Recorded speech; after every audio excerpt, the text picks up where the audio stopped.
Hello everyone, मैं मदांशी को आप देख रहे हैं लर्न विद वेदांशी। तो स्टूडेंट्स, हम स्टार्ट कर चुके थे क्लास 7 साइंस का चैप्टर नंबर 7 जो है weather, climate and adaptations of animal to climate.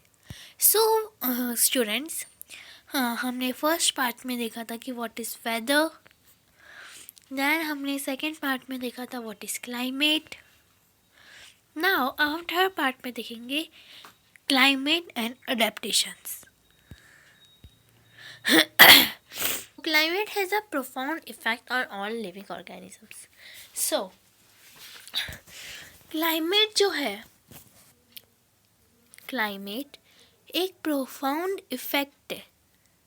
Profound का मतलब क्या होता है? Profound का मतलब होता है very great या फिर great. वेट, तो प्रोफाउंड का मतलब ग्रेट होता है या फिर वेरी ग्रेट। ओके, तो क्लाइमेट जो है वो एक प्रोफाउंड ग्रेट इफ़ेक्ट है लिविंग ऑर्गेनिजम्स पे। लिविंग ऑर्गेनिजम्स क्या होते हैं? तो चलो ग्रेट लिख लेते हैं हम। लिविंग ऑर्गेनिजम्स क्या होते हैं? जैसे एनिमल्स जो लिविंग होते हैं, ऑल्सो प्लांट्स भी लिविंग ऑर्गेनिजम्स में ही आते हैं, और वी मतलब ह्यूमन बींग्स।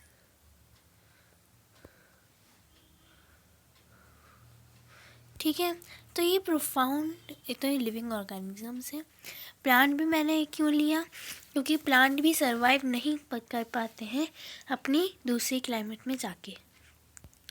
नेक्स्ट देखते हैं, जो एनिमल है वो अडेप्टेड होते हैं, मतलब एनिमल जो है वो अडेप्टेड होते हैं सरवाइव करने के लिए उन कंडीशंस में जिसमें वो रह रहे हैं। समझ में आ गया? जैसे आप कैमल को देख लो, कैमल अडेप्टेड है। अडेप्टेड का मतलब एक तरीके से आदत होती है। ओके, तो कैमल जो है वो अडेप्टेड है, उसको आदत है वहाँ पे उन कंडीशंस को सरवाइव करने की। जैसे कैमल डेजर्ट में रहता है, तो कैमल अगर डेजर्ट में रहता है तो उसको आदत पड़ चुकी है, और उसी तरह अब चूँकि उसका आदत पड़ चुकी है तो उसी तरह से उसकी जो बॉडी है उसके फीचर्स स्पेशल मतलब उसी टाइप में एडजस्ट हो रखे हैं, या फिर उसी टाइप में उसकी जो है फीचर्स हैं, उसके जो बॉडी पार्ट्स है वो हैं। Understood? I hope you understood. Now, animals living in very cold and hot climate must possess special features to protect themselves against the extreme cold or heat. So, animals जो है वो रहते हैं बहुत cold और हॉट क्लाइमेट में। Okay, must possesses का मतलब चलिए देखते हैं। तो पोसेसिस का मतलब होता है पास। तो है ना, उन एनिमल्स जो है ना बहुत सर्दी और गर्मी के क्लाइमेट में रहते हैं, उनके पास एक स्पेशल फीचर होते हैं उनको प्रोटेक्ट करने के लिए उस एक्सट्रीम कोल्ड और उस एक्सट्रीम जो है गर्मी से। ठीक है, तो जैसे मैंने आपको बताया था कि वो अडेप्टेड होते हैं, तो उनकी जो बॉडी है वो ऐसे स्पेशल फीचर्स बना देती है जिससे उनको जो है प्रोटेक्शन मिलती है। ज़्यादा हॉट हो तो उनको कुछ नहीं होगा, ज़्यादा कोल्ड हो तो उनको कुछ नहीं होगा।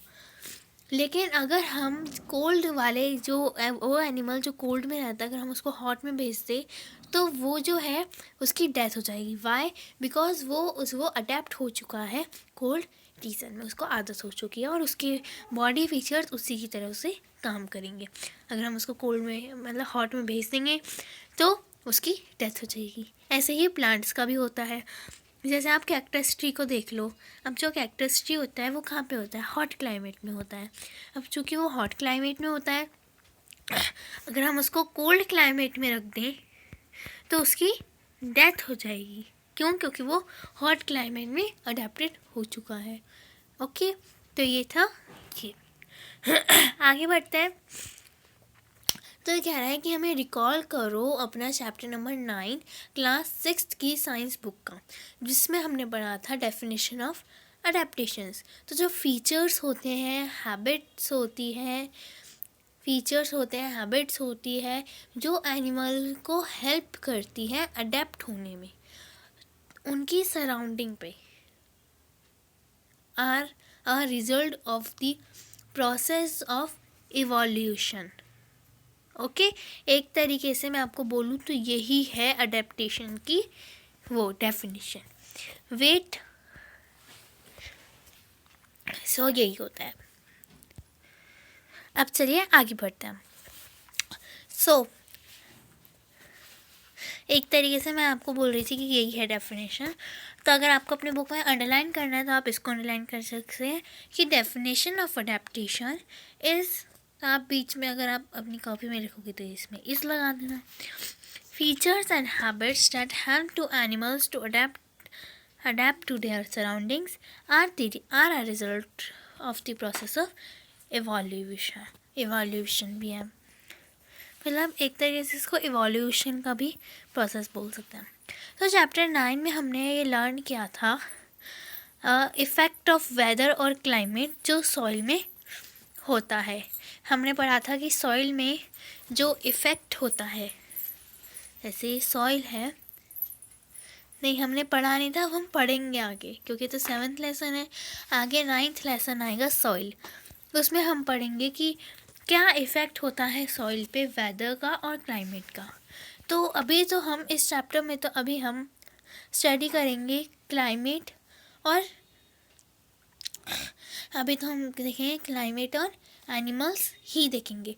बाकी चैप्टर 9 में हम देखेंगे वेदर और क्लाइमेट का क्या इफ़ेक्ट पड़ता है सॉइल पे। ओके, क्लास 6 में हमने पढ़ा था adaptations of animals to certain habitats.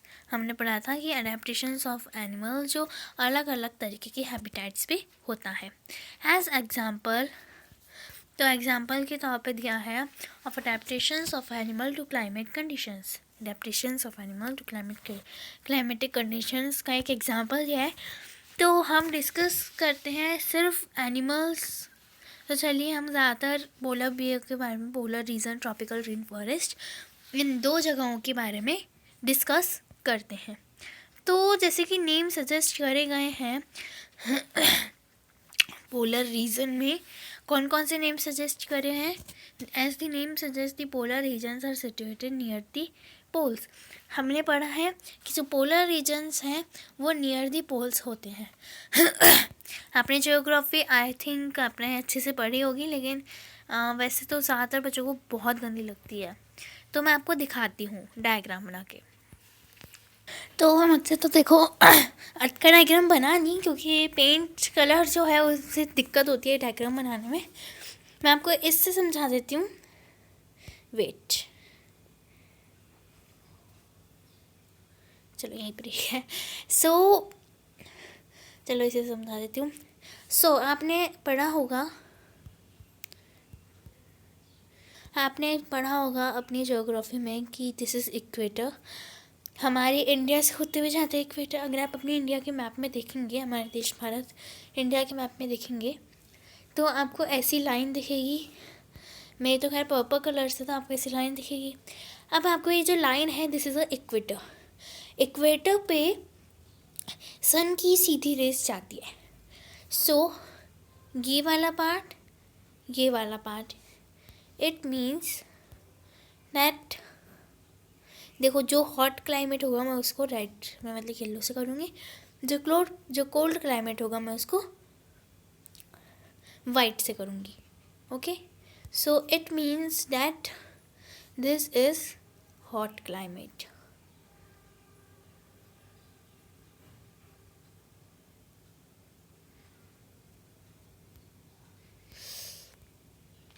Okay,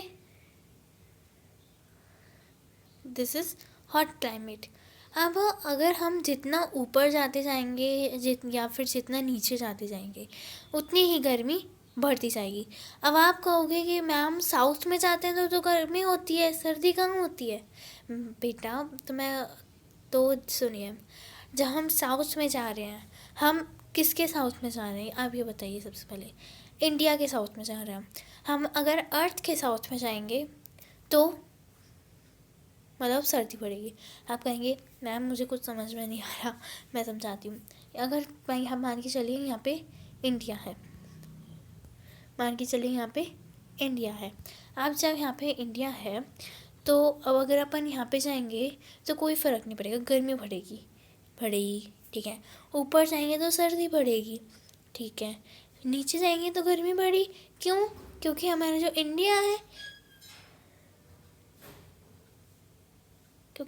India है, वो ज़्यादा साउथ में तो नहीं जा रहा है, और हमारा जो ऊपर जो नॉर्थ है वो ऊपर की तरफ जा रहा है। सो अब इसमें लिखा है कि पोल्स क्या होते हैं? पोल्स होते हैं ये, और यहाँ पर होती है ठंड। हम जितना ऊपर जाते जाएंगे अर्थ की, इंडिया है, हम यहाँ पर आ जाए ठंड होगी, यहाँ पर आ जाए ठंड होगी। क्यों? क्योंकि दीज आर पोल्स पे जो सनलाइट है वो आती ही नहीं है। ओके, आती भी है तो इतनी कम आती है कि आप दिख ही नहीं सकती वो सनलाइट। ओके, सो इसलिए देखिए यहाँ पे अंटार्कटिका है, बहुत ठंडा रहता है। यहाँ पे भी एक अंटार्कटिका है। समझ में आ गई बात? अब आप सोचेंगे मैम बीच में अब सुनो बेटा, सुनो स्टूडेंट्स, ये जो बीच में है यहाँ पे, जहाँ तक मेरा है कि यहाँ पे ठंड और गर्मी दोनों ही होगी, लेकिन जहाँ पर ऊपर वाले इट मीन्स दिस एरिया में गर्मी होगी, दिस एरिया में ठंड होगी। इसलिए पोलर रीजन्स पोल्स के पास पाए जाते हैं, लिखा भी है। अंडरस्टूड? आई होप अब आपको समझ में आ ही गया होगा। So let's move back to our chapter. अब आपने देख ही लिया कि कैसे पोल्स के पास पोलर रीजन्स होते हैं। अब पोल्स के पास जो पोलर रीजन्स होते हैं उनके हमारे पास कुछ नाम हैं। कौन कौन से हैं? कनाडा, हाँ सही है Greenland, Iceland, Norway, Sweden, Finland, Alaska in USA. Alaska कहाँ पर है? यूएसए में। Siberian regions of Russia. तो ये जो रीजन्स हैं इनमें ये पोलर रीजन्स हैं। क्यों? क्योंकि ये पोल के पास में है। ठीक है, आई होप आपको समझ में आ गया होगा। ये तो हुई पोलर रीजन की बात। अब चलिए ट्रॉपिकल रेन फॉरेस्ट की बात करते हैं। ट्रॉपिकल रेन कुछ कंट्रियों के कुछ एग्जाम्पल्स हैं जहाँ पे ट्रॉपिकल रेन फॉरेस्ट जो है पाए गए हैं। उनमें से एक इंडिया भी है। So India, Malaysia, Indonesia, Brazil, Republic of Congo, Kenya, Uganda and Nigeria. Okay, और दीज आर, ये देखिए पोलर रीजन्स पोल के पास होते हैं, ट्रॉपिकल रेन फॉरेस्ट इक्वेटर के पास होते हैं। इसमें लिखा नहीं है लेकिन मैं बता रही हूँ। ओके तो आप समझ ही गए होंगे ट्रॉपिकल रेन फॉरेस्ट में गर्मी होती है। सो अब हमारे पास एक एक्टिविटी आई है, एक्टिविटी 7.2। इसमें जो है हमें एक वर्ल्ड का आउटलाइन मैप लेना है। हम उसे फिर मार्क करेंगे पोलर रीजन से in blue, similarly mark tropical region in red. Polar region blue से करना है, ट्रॉपिकल रीजन रेड से करना है। ये आपका एक तरीके से होमवर्क दे देती हूँ। चलिए, मज़े आते हैं ऐसा करने में। मैं आपको एक आइडिया देती हूँ। चलो, इसमें जो आती है ना एक्टिविटीज़, अगर आपके पास ऐसी एक्टिविटीज़ आई जिसको आप संभाल के रख सकते हो तो आप उनको संभाल के रखो और एक अच्छा सा कलेक्शन कर लो। ओके, तो चलिए सबसे पहले पोलर रीजन के बारे में बात करते हैं। जो पोलर रीजन होते हैं वो बहुत ही polar region present in extreme climate. These regions are covered with snow and it is very cold for most part of the year. So जो पोलर रीजन होते हैं वो बहुत ही ऐसे क्लाइमेट में होते हैं जहाँ पे जो है वो कवर्ड होते हैं स्नो से, मतलब पूरे रीजन में स्नो ही स्नो। वहाँ पे बहुत ठंड होती है और ज़्यादातर ईयर के ज़्यादातर पार्ट में वहाँ पे ठंड होती है और स्नोफॉल होती है। हमने वेदर में पढ़ा था कैसे क्लाइमेट को देखते हैं। तो 6 मंथ जो है सन तो आता ही नहीं है, नहीं, for 6 month the sun does not set. 6 month तो ऐसे होते हैं, देखिए एक मंथ, एक मैं आपसे क्वेश्चन पूछती हूँ, 1 ईयर में कितने, सॉरी मैंने उल्टा सीधा लिख दिया, ये आपको 2 नहीं 1 लिखना चाहिए। सो 1 ईयर में जो है 12 मंथ होते हैं, राइट। उसमें से 6 मंथ तो ऐसे होते हैं जिसमें जो सूरज है वो तो ढलता ही नहीं है, वो सेट ही नहीं होता, सनसेट होता ही नहीं है, ठीक है, ठीक है। और अदर जो 6 मंथ्स होते हैं, दूसरे अब जो बच्चे हुए 6 मंथ हैं, उसमें सनराइज ही नहीं करता। समझ में आ रहा है? मतलब शुरू के 6 मंथ तो इतनी गर्मी पड़ती है, इतनी गर्मी पड़ती है कि इतनी गर्मी पड़ती है कि सनसेट होने का नाम ही नहीं लेता। और वो जो बाद के जो 6 मंथ्स होते हैं उसमें इतनी सर्दी पड़ती है, इतनी सर्दी पड़ती है कि सनराइज़ होने का नाम ही नहीं लेता। समझ में आ गया? विंटर्स में जो है टेम्परेचर जो है नीचे चले जाता है, -37 डिग्री सेल्सियस से भी वो नीचे चले जाता है टेम्परेचर। एनिमल जो है वो रहते हैं वहाँ पे, वो अडेप्ट हो जाते हैं वहाँ पे, ओके, अलग अलग उनके में कंडीशंस हो जाती है। So let us see how they are adapted by considering the example of polar bears and penguins. तो अब हम 2 एग्जांपल देखेंगे 2 एनिमल्स के, पहला पोलर बियर और दूसरा पेंगुइन्स, जो वहाँ पे रहते हैं पोलर रीजन्स में। तो सबसे पहले पोलर बियर को देख लेते हैं। तो जो पोलर बियर है उन, ये आप अंडरलाइन कर सकते हैं क्योंकि क्वेश्चंस में आ सकते हैं।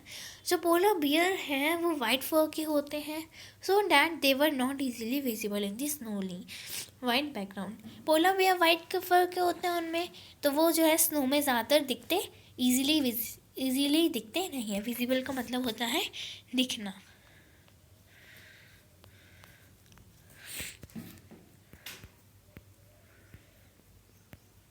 ठीक है, आई होप आपके समझ में आ गया। तो अब it protect them from their predators. तो प्रेडेटर्स क्या होते हैं? प्रेडेटर्स होते हैं ऐसे एनिमल्स जो उनको खाते हो। देखिए जैसे आप देखिए रैबिट है, देखिए मैं आपको फिर से डायग्राम बना के दिखाती हूँ। सो आपको समझ में आया तो मैं आपको समझाती हूँ। देखिए मैंने डायग्राम बना दिया है। सो मैं आपको बता दूँ, दिस इज टाइगर। आपको अगर मेरी ड्राइंग समझ में नहीं आती है तो मैं आपको इसलिए लिख रही हूँ। और ये रैबिट है, बहुत मुश्किल से बना है।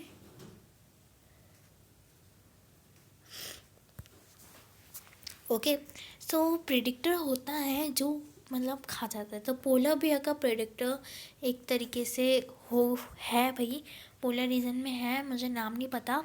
तो वो प्रे है, प्रे मतलब खाने, जैसे कि एक तरीके से अगर हम फ्रूट्स खाते हैं तो वो फ्रूट प्रे है। मैं आपको ऐसे एग्जांपल बता दूँ तो फ्रूट प्रे है और हम प्रेडिक्टर खाने वाला, प्रे जिसको खा रहे हैं। ओके, तो इसलिए बोला है कि पोलर बियर जो है उसको हेल्प मिलती है अपने वाइट फर से, ताकि वो आसानी से ना दिख पाए, उसकी प्रेडेक्टर को वो आसानी से ना दिख पाए। आई होप आपको समझ में आ गया होगा। आगे बढ़ते हैं।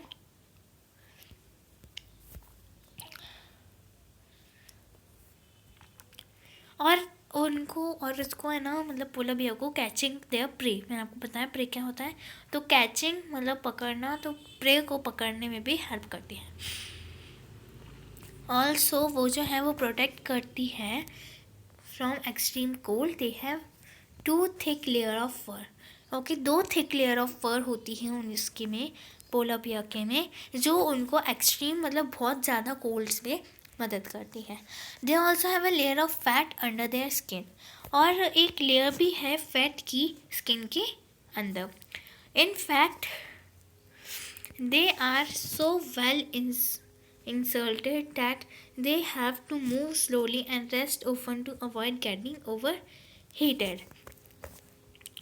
तो वो जो है वो वेल इंसुलेटेड, तो मतलब इतनी सारी, मतलब एक तरीके से हमारे लिए तो एक तरीके से है अंदर एक टी शर्ट, फिर उसके ऊपर एक टी शर्ट, फिर उसके ऊपर एक टी शर्ट, देन स्वेटर, फिर उसके ऊपर एक और स्वेटर, इतना है हमारे लिए।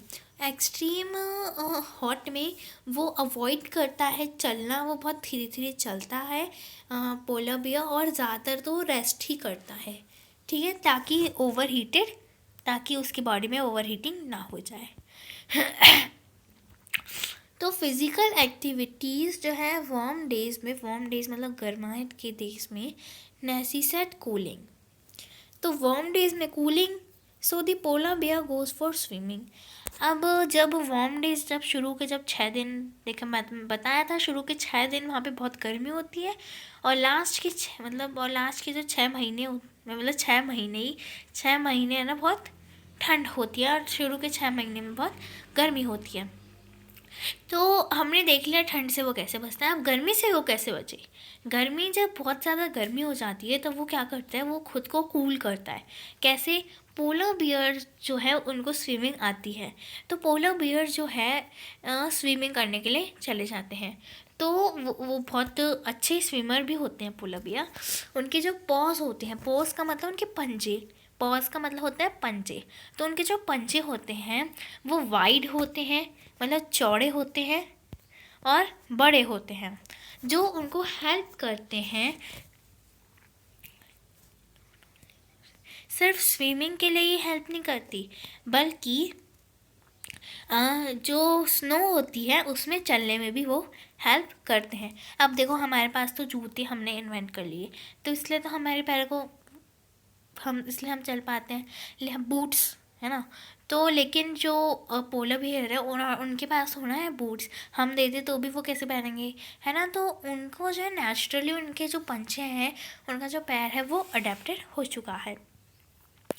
सो वाइल स्विमिंग, जब वो स्विमिंग करता है वाटर के अंदर, तो it can close it nostrils, तो अपने जो नॉस्ट्रिल्स है जो अपनी नाक में होते हैं वो बंद कर लेता है, और वो बहुत देर तक वाटर के अंदर ही रहता है। लॉन्ग ड्यूरेशन मतलब बहुत देर तक वो वाटर के अंदर ही रहता है। It has a strong sense of smell, उसकी जो है बहुत स्ट्रॉन्ग सेंस होती है स्मेल की, so that it can catch its prey, ताकि वो अपने प्रे को कैच कर पाए खाने के लिए। हम अब समझ चुके हैं अडेप्टेशंस जो होते हैं पोलर बियर की, with the help of flow chart shown. तो यहाँ पर एक फ्लो चार्ट दे रखी है पोलर बियर की। देखिए ये रहा पोलर बियर, जैसे कि हमें बताया था कि पोलर बियर के जो पॉज होते हैं वो वाइड एंड लार्ज होते हैं। तो देखिए पोलर बियर के पॉज कितने वाइड और कितने चौड़े, मतलब कितने चौड़े और कितने बड़े हैं। और हमने ये भी देखा कि पोलर बियर जो है वाइट कलर उसका फर होता है, ताकि वो ना दिख पाए। हमें भी दिख रहा है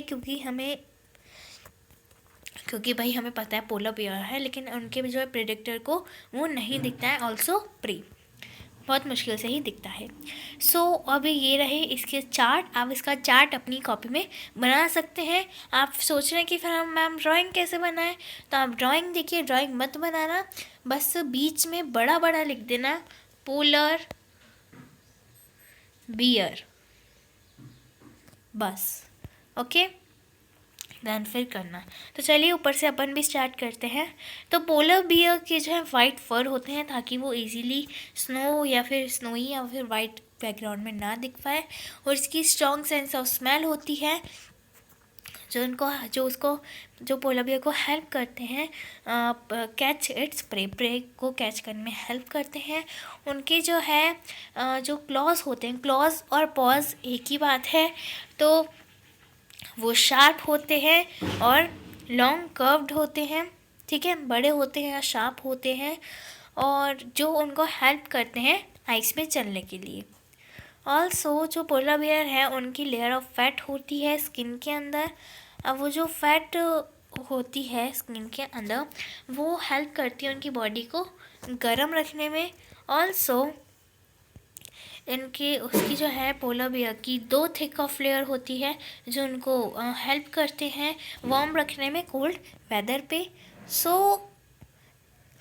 और ये जो वाइट फर जो इजीली विजिबल नहीं होता वाइट बैकग्राउंड में, वो उनको हेल्प करते हैं it's predator prey are unable to see it, ताकि उसके प्रेडेटर और प्रे दोनों ही उसको ना देख पाए इजीली। तो ये तो बात हो गई अपने पोलर बियर की। अब चलिए पेंगुइन्स की बात करते हैं। देखिए ये ऐसे होते हैं पेंगुइन्स, उनका पूरा ग्रुप उनके साथ साथ चलता है ज़्यादातर। तो ये तो हमने बात कर ली पोलर बियर की। अब हम बात करते हैं पेंगुइन्स की। तो जो पेंगुइन्स होते हैं वो एक वेल नोन, मतलब ज़्यादातर लोग जानते हैं उनको, जो पोलर रीजन में रहते हैं, जो होते हैं पेंगुइन। वो जो है उनके इट इज़ ऑल्सो उनके भी वाइट और merges well with the white background. तो उनके पास भी वाइट और मैर्जेस क्या होता है मैर्जेस, चलिए देखते हैं मैर्जेस क्या होता है। मैर्जेस का मतलब तो पता चल नहीं रहा, लेकिन with white background it also have thick skin and a lot of fat to protect it from। तो एक तरीके से मर्चेस, ये जो ब्लैक कलर का आपको दिख रहा है, एक तरीके से वही है। तो ये जो है ये इसमें बहुत थिक स्किन है और बहुत सारा फैट जो है वो होता है, ताकि वो प्रोटेक्ट हो सके कोल्ड से। आप पिक्चर्स में देख रहे होंगे कि जो पेंगुइन्स हैं वो एक दूसरे से हडल्ड टुगेदर, एक तरीके से वो खुद के हडल का मतलब एक दूसरे को ऐसे पकड़े हुए हैं या फिर एक दूसरे से ऐसे चिपके से हुए हैं। So this they do to keep warm. तो ये जो है पेंगुइन्स को वार्म रखते हैं, साथ में तो पेंगुइन्स को वार्म रखते हैं, ठंड नहीं लगती इनको। तो recall how warm you feel when you are in half full of paper. तो आप सोचिए कि आप कैसा फील करते हैं, और ठंड पड़ रही है आप कैसा फील करोगे, कैसे करते हैं जब आप मतलब भीड़ में होते हैं, एक तरीके से भीड़ में फंसे हुए होते हैं, तो आप कैसा फील करते हो। ठंड नहीं लगती होगी आपको, गर्मी ही लगती होगी। तो जैसे पोलर बियर पेंगुइन्स जैसे पोलर बियर के होते हैं, वैसे ही पेंगुइन्स के जैसे पोलर बियर होता है, वैसे ही पेंगुइन्स भी एक गुड स्विमर है। उनकी जो बॉडी है वो स्ट्रीमलाइंड होती है and their feet have webs making them good swimmers. अब वो जो होते हैं पेंगुइन्स, उनकी जो फीट्स में वेब्स होते हैं, वेब्स का मतलब होता है, देखिए अगर आप इनका देखो तो फीट ऑफ पेंगुइन है, तो स्ट्रीम लाइन, देखिए स्ट्रीम लाइन ऐसे ऐसे लाइन बनी हुई है, जैसे फ़िश की स्ट्रीम लाइन बॉडी होती है, ताकि वो एक से जगह से दूसरी जगह पर मूव कर सके। ऐसे इनकी भी स्ट्रीम लाइन बॉडी है जो इनको हेल्प करती है स्विमिंग करने में। ऑल्सो इनके जो बीच में है वेब्स होते हैं, मतलब ऐसे जाले जाले से होते हैं, जैसे बतख के जाले जाले से होते हैं ना पैर पे, ऐसे ही इनके भी पैरों के बीच में जाले होते हैं जो इनको एक अच्छे स्विमर बनाता है। तो हमने फिगर 7.5 में देख ही लिया। तो और भी दूसरे एनिमल्स हैं जो पोलर बियर्स में रहते हैं, जैसे बहुत अलग अलग टाइप के फिश हैं, मस्क है, ओक्सन है, डियर्स है, फॉक्सेस हैं, सील्स हैं, व्हेल्स हैं और बर्ड्स हैं। ठीक है, जो it is to be noted that wild fish can remain under cold water for long, bird must remain okay. तो फिश है वो कोल्ड वाटर में रह सकती है लंबे समय तक, और जो बर्ड है must remain warm to survive, और जो बर्ड्स हैं वो वार्म में सर्वाइव कर जाती हैं। They migrate to warmer regions when winter sets in. जब विंटर ख़त्म हो जाती है, जब हॉट सीज़न आ जाता है एक तरीके से, तब जो मिग्रेट है वो वार्म हो जाती है। Okay, and they come back after winter is over. मतलब मिग्रेट चली जाती है जब गर्मी का आता है 6 महीने, तब मिग्रेट चली जाती है और वो फिर वापस आ जाती है जब ठंड आ जाती है तब। तो आपने देखा कि इंडिया में एक डेस्टिनेशन, मतलब एक जगह, आपने देखा कि इंडिया में एक डेस्टिनेशन है जहाँ पे बहुत सारी अलग अलग तरीके की वर्ड्स आती हैं। जैसे भरतपुर अगर आप भरतपुर में गए हैं तो वहाँ पे अलग अलग तरीके की बर्ड्स आती हैं। क्यों? क्योंकि उस पोलर, और वो ठंड से ही आती है। क्यों? क्योंकि उस पोलर रीजन में जब गर्मी बढ़ती है तो वो हमारे इंडिया में आ जाती है, तब उस टाइम पे सर्दी पड़ रही होती है, और जब उधर सर्दी हो जाती है तब वो अपने उधर ही चली जाती है। ओके, इसका मतलब है कि बर्ड्स सर्दियों में ही, बर्ड्स और ये मैगर जो भी सॉरी माइग्रेट, ये सब आ जाते हैं। So you must have seen और हियर, तो आपने देखा होगा या फिर आपने सुना होगा सॉरी सिबरिन क्रेन के बारे में, जो आती है Siberia to places like Bharatpur in Rajasthan. जो भरतपुर है, आपने आई थिंक आपने सुना होगा, भरतपुर जो राजस्थान में है, और हरियाणा और सुल्तानपुर जो हरियाणा में है। तो इन जगहों पर वो आती है। भरतपुर पे मैं तो गई हुई हूँ, लेकिन मैं सुल्तानपुर में मैं नहीं गई हूँ।